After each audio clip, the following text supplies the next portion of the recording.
Дорогие друзья, In his first public comments since the end of a short-lived rebellion inside his country over the weekend, a defiant Russian President Vladimir Putin on Monday condemned the armed mutiny by Wagner mercenaries and at the same time said he had deliberately let the 24-hour revolt go on as long as it did to avoid bloodshed and that it had reinforced national unity. это гражданская солидарность. This civil solidarity has shown that any blackmail, any attempt to create internal turmoil is doomed to failure. I repeat, we saw the greatest consolidation of society. Putin did acknowledge there was bloodshed in the weekend rebellion, but blamed it on the Wagner group.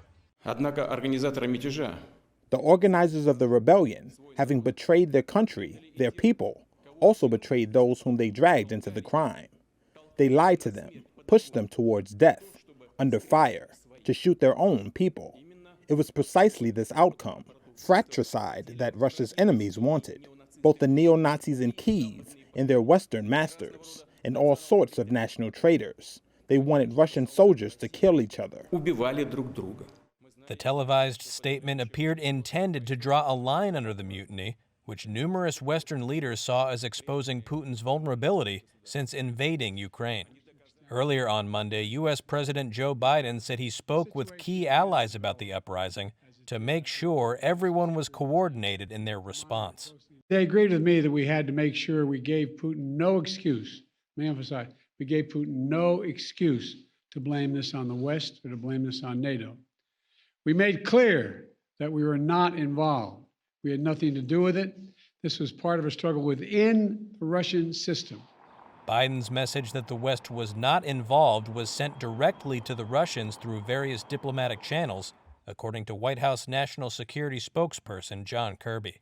We had good, direct communications with the Russians over the course of the weekend. It's our expectation that that would be able to continue going forward. It's just too soon to know, after the weekend's events, where Wagner goes as an entity or where Mr. Prigozhin goes in terms of his leadership of it.